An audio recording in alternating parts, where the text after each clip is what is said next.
Everyone, last session में हम लोगों ने डिस्कस किया था कि कुछ रिलेटिव प्रोनाउन जैसे हु, हुम, हुज, इनका यूज केसेस क्या होता है। इस सेशन में हम लोग डिस्कस करेंगे कि कुछ और रिलेटिव प्रोनाउन जैसे विच, दैट, इनका यूज केस क्या होता है। तो पहले मैं विच की बात करूं, एज अ रिलेटिव प्रोनाउन ये थिंग्स और एनिमल्स के लिए रिप्रेजेंट कर सकती है, things and animals. Last session के जो प्रोनाउंस थे, रिलेटिव प्रोनाउंस जो थे हु, हुम और हुज, ये पर्सन्स को डिनोट कर सकते थे या इंसान को डिनोट कर सकते थे। लेकिन थिंग्स और एनिमल्स के लिए जो रिलेटिव प्रोनाउन यूज होता है वो विच होता है। एक सेंटेंस में ऐसे लिखता हूँ, this is the book and it is bot from Delhi. Can I write this sentence in this way? This is the book which is bought from Delhi. Yes, I can write. And both the sentences are giving the same sense. ठीक है। अब अगर मैं देखूँ इस पहले sentence में and और इट, इसका रिप्लेसमेंट बना है विच। ठीक, जैसा कि मैंने लास्ट सेशन में प्रूव कर दिया था कि अगर ये इनका रिप्लेसमेंट बनता है तो ये रिलेटिव कंजंक्शन भी होगा और रिलेटिव प्रोनाउन भी होगा। ठीक है। अब अगर इस सेंटेंस की मैं बात करूँ तो इस जो वर्ब है इसका सब्जेक्ट क्या हुआ, इट। ठीक है, और इट जो है वो विच से रिप्लेस हो रहा है। इसका मतलब यहाँ पे जो विच है वो किसकी तरह काम कर रहा है, सब्जेक्ट की तरह। ठीक,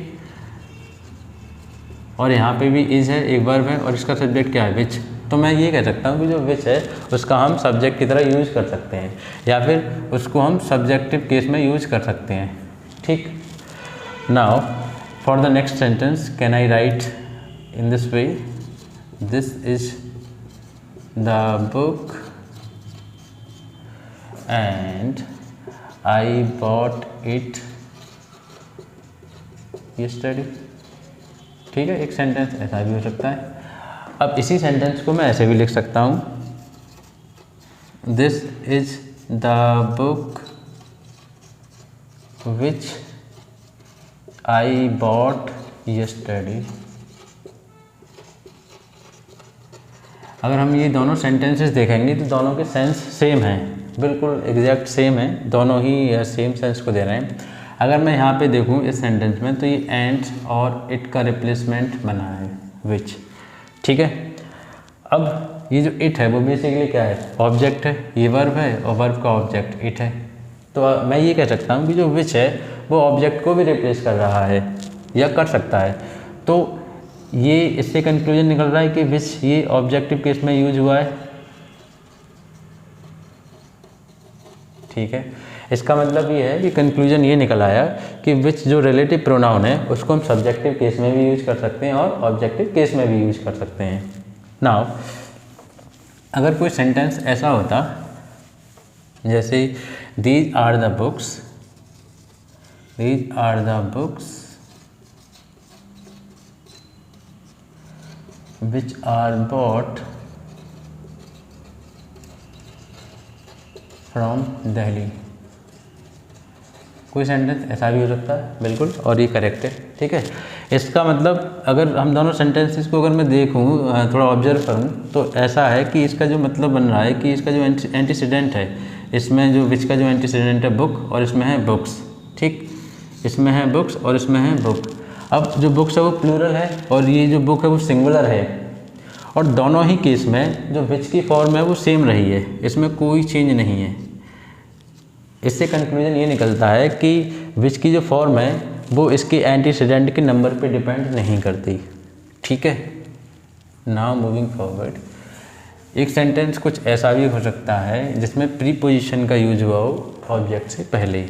जैसे आई नो द डेट, ऐसे मैं लिखूँ आई नो द डेट। ठीक, यहाँ पे मैं स्पेस छोड़ देता हूँ, यू गॉट मैरिड। तो बेसिकली जो डेट होती है उससे पहले हमेशा ऑन का यूज होता है। जैसे मैं बोलता हूँ ऑन 27 फरवरी ऐसे ही तो बोलता हूँ मैं, ऑन 27 फरवरी या ऑन 2 अक्टूबर या ऑन 3 जनवरी, ठीक है।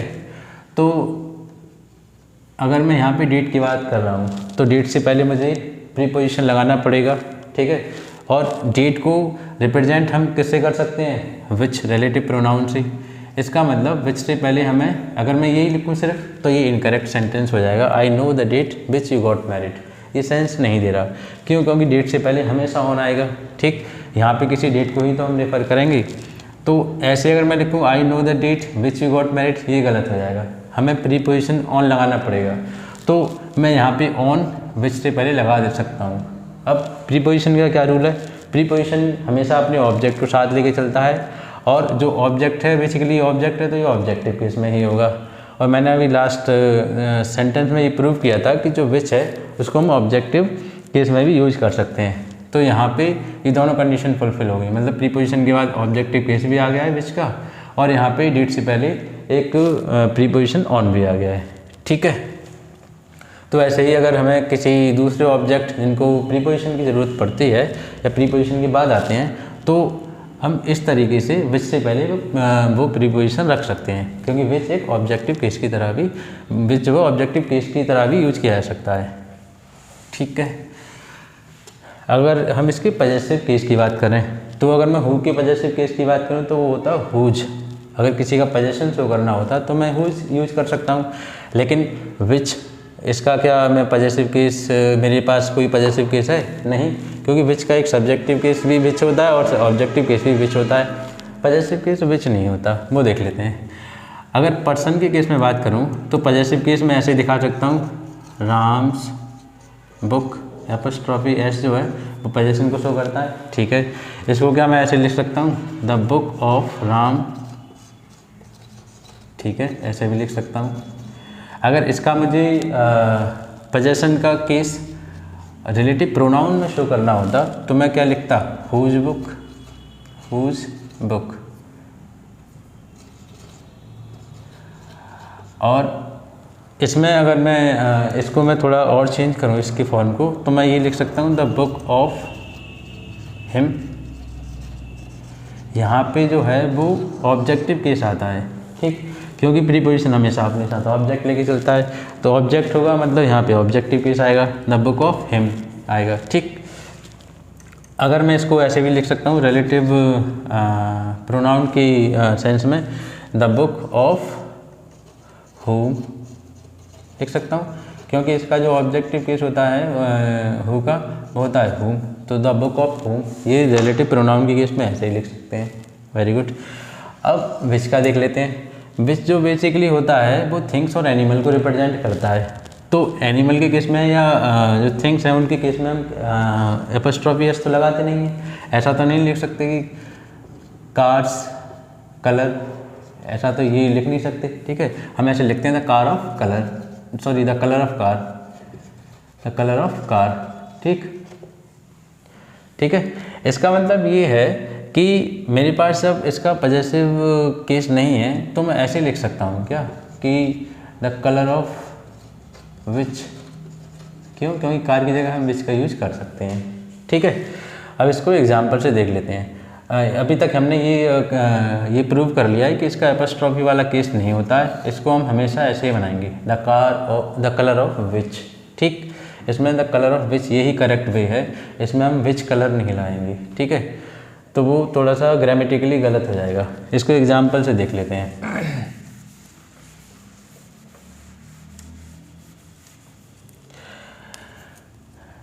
I bought a book. The pages of which, okay, were damaged. ठीक है। यहाँ पे क्या है, जो पेजेस ऑफ विच, मतलब ये बुक की पेजेस को जो है डिनोट करता है, पेजेस ऑफ बुक, ऐसे ये इस सेंस में आया है, ठीक।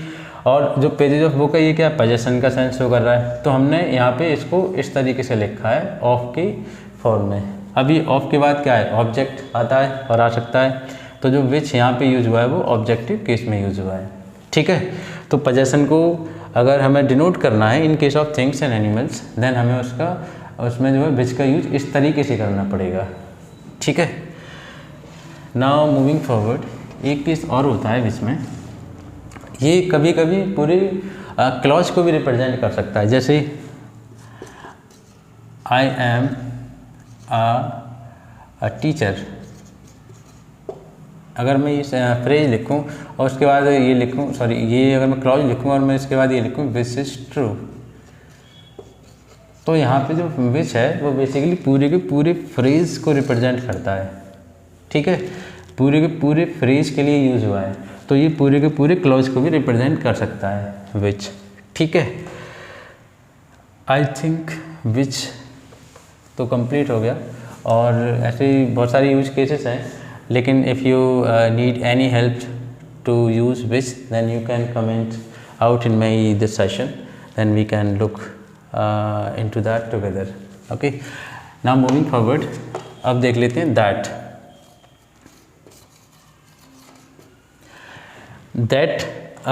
अब मैं एक एग्जांपल आपको ये देता हूँ, जैसे the boy and his dog who came here come again, ठीक। अब इस एग्जाम्पल में ये देख लेते हैं कि जो हु है वो किसके लिए आया है, और ये जो आया है क्या वो सही है, इसको देख लेते हैं। अब जो हु है वो बेसिकली इसको रिप्रेजेंट करता है, the dog and the boy and his dog. अब अगर बॉय होता तो मैं हु लिख सकता था, क्योंकि मैंने बताया कि जो हुम और हुज है वो पर्सन्स के लिए आता है। अगर सिर्फ डॉग होता तो मैं विच लिख सकता था, क्योंकि मैंने बताया था कि एनिमल के लिए विच आ सकता है। लेकिन इसमें दोनों का कॉम्बिनेशन है, तो मैं क्या लिखूँगा, तो इसके लिए ना तो हु आएगा ना ही विच आएगा, हुम हुज नहीं आ सकती, क्योंकि वो ऑब्जेक्टिव एंड पॉजेसिव केस है। यहाँ पे हमें एक सब्जेक्टिव केस चाहिए, तो यहाँ पे मैं लिख सकता हूँ दैट, ठीक। दैट क्या है, वो बेसिकली मिक्स के लिए भी आ सकता है, जिसमें जैसे ये पर्सन को डिनोट करता है और ये एनिमल के लिए डिनोट करता है, तो दोनों के कॉम्बिनेशन को भी हम दैट से रिप्रेजेंट कर सकते हैं। दैट एक बहुत सॉलिड वर्ड होता है, वो किसी के लिए भी हम यूज कर सकते हैं। इसको सॉलिड वर्ड क्यों बोलते हैं, ये जिसको ये डिनोट करता है उस पर फोकस हाईलाइट होता है, मतलब उस पर बहुत ज़्यादा फोकस जाता है।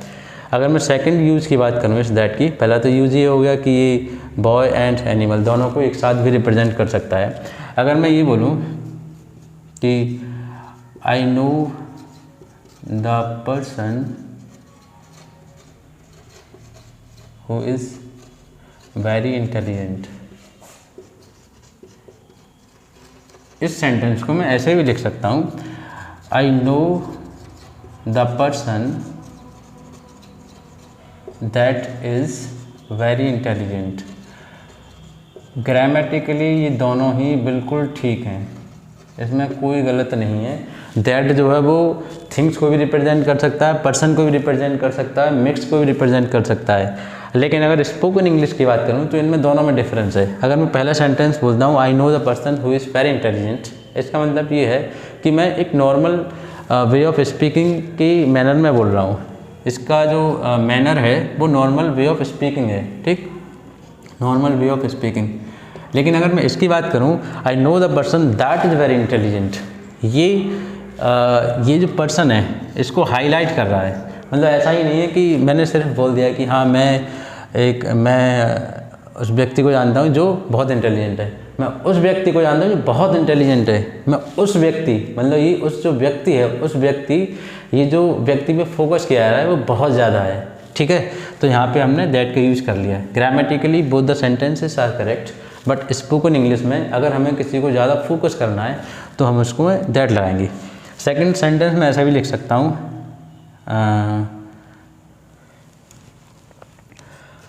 Ram is the best boy.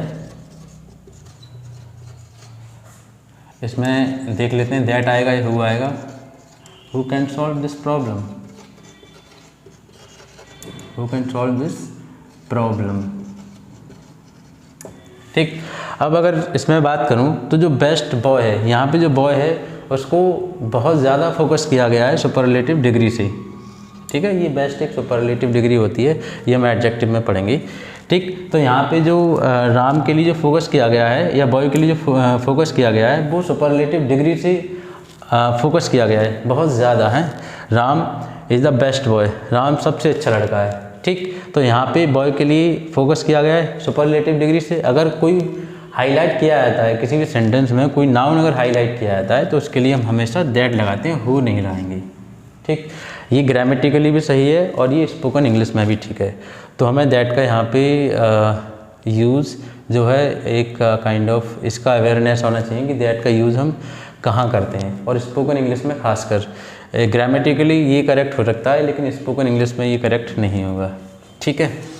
अब जो दैट है वो बेसिकली सब्जेक्ट की तरह ही भी यूज हो सकता है और ऑब्जेक्ट की तरह भी यूज हो सकता है। कैसे? जैसे अगर मैं इसमें बोलूँ the boy and his dog that came here, तो यहाँ पे ये क्या है, ये वर्ब है, वर्ब का सब्जेक्ट ये हुआ, ठीक।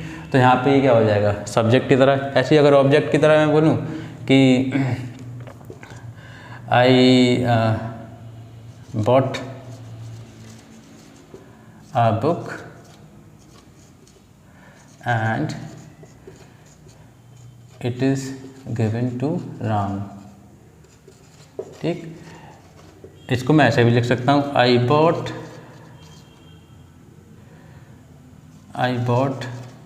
a book that is given to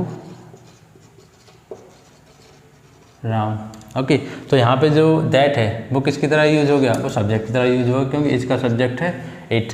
अगर मैं इसके ऑब्जेक्ट की तरह यूज को देखूँ तो मैं ऐसे लिख सकता हूँ I bought a book and I give it to Ram. इसको मैं ऐसे भी लिख सकता हूँ I bought a book that I gave to Ram, ठीक है। यहाँ पे इसका जो दैट का यूज़ हुआ है वो बेसिकली ऑब्जेक्ट की तरह यूज़ हुआ है, क्यों? क्योंकि एंड और इट का रिप्लेसमेंट है यहाँ पे, और यहाँ पे जो दैट का यूज़ हुआ है वो एक सब्जेक्ट की तरह है क्योंकि ये यहाँ पे इट और एंड का रिप्लेसमेंट है, और इट यहाँ पे क्या है, सब्जेक्ट है, ठीक है। मतलब मैं ये कह सकता हूँ कि सब्जेक्टिव एंड ऑब्जेक्टिव केस में हम दैट का यूज कर सकते हैं। And at the same time इसका जो नंबर होता है, जो इसका एंटीसीडेंट है, इसके नंबर पे इसकी फॉर्म पर कोई इफेक्ट नहीं पड़ता। मतलब अगर यहाँ पे प्लूरल होता, ऐसे अगर होता I bought the books that are given to Ram, तो ये भी बिल्कुल करेक्ट होता, ठीक। इसका मतलब ये है कि अगर ये प्लूरल है तब भी दैट आएगा, सिंगुलर है तब भी दैट आएगा, और कंक्लूजन यही निकलता है कि इसके एंटीसीडेंट के जो नंबर होते हैं उसका इसकी फॉर्म पे कोई इफेक्ट नहीं पड़ता। अब एक लास्ट चीज़ देख लेते हैं इस सेशन के लिए, वो है defining clause and non defining clause. अगर मैं ये बोलता हूँ कि Ram who is my friend is very intelligent,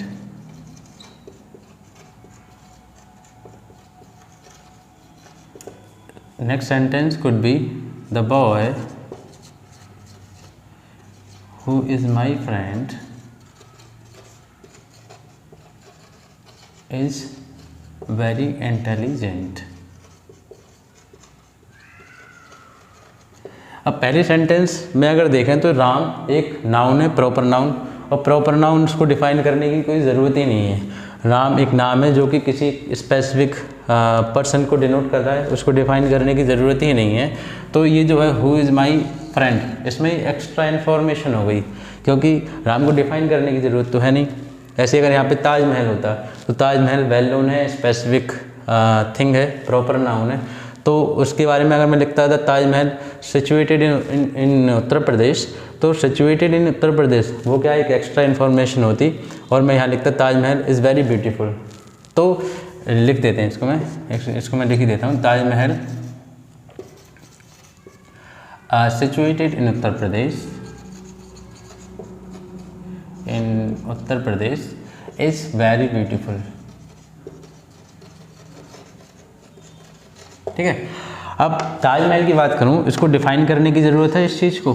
नहीं, क्योंकि स्पेसिफिक है, वेल नोन है और स्पेसिफिक है, इसको किसी की डिफाइन करने की ज़रूरत नहीं है। तो ये एक एक्स्ट्रा इन्फॉर्मेशन होगी। ठीक, सिचुएटेड इन उत्तर प्रदेश, अगर मैं इतना लिखता ताजमहल इज़ वेरी ब्यूटीफुल तब भी ये समझ में आता।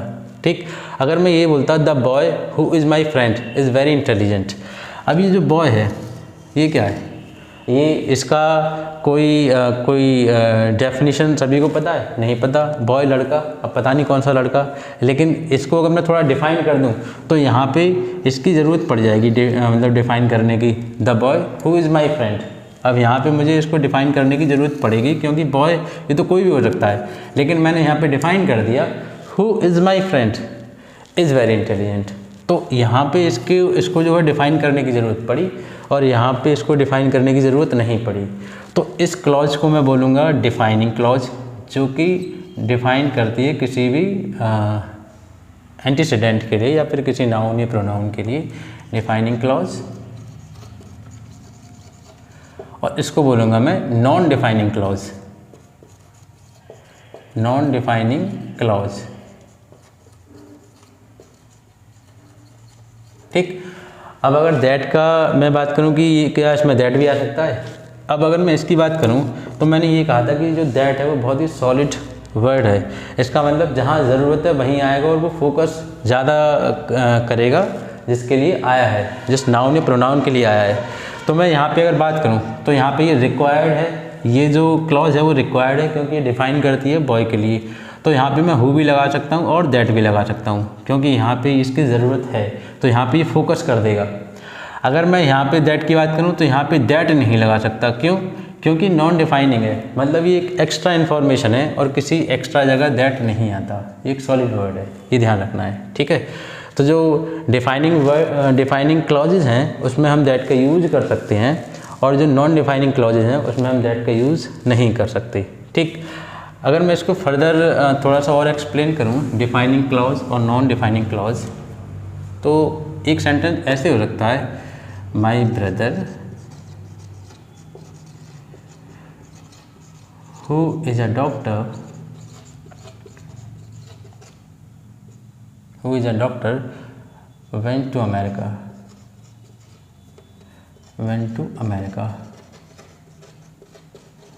एक सेंटेंस ऐसा भी हो सकता है, माई ब्रदर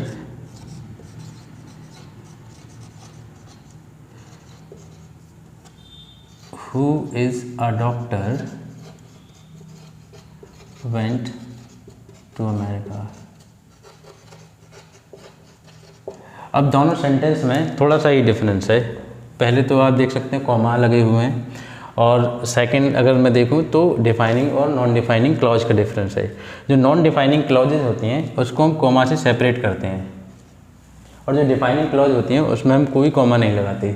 ये आपका जब आप कुछ लिखते हैं इंग्लिश में तो ये इसकी पहचान है, जनरली हम इसमें कॉमा लगा देते हैं। इसका मतलब ये है, जो पहला वाला है, इसका मतलब ये है कि जो स्पीकर है उसका भाई और हु इज़ अ डॉक्टर उसका सिर्फ एक ही भाई है।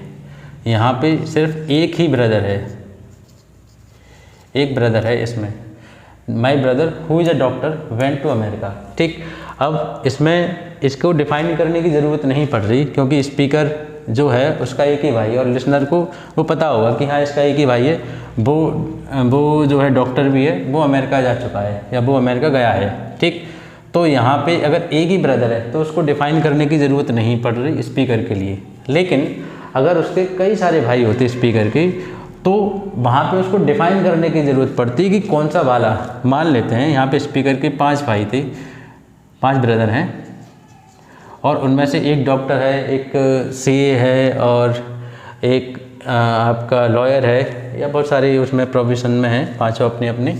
तो अगर यहाँ पे मैं बोलता कि my brother who is a doctor went to America, यहाँ पे जो स्पीकर है अगर वो बोलेगा कि मेरा भाई जो एक डॉक्टर है, तो यहाँ पे जो बोल रहा है ना एक डॉक्टर है, तो इसमें ये डिनोट करता है कि मेरा वो वाला भाई जो डॉक्टर है वो अमेरिका गया है।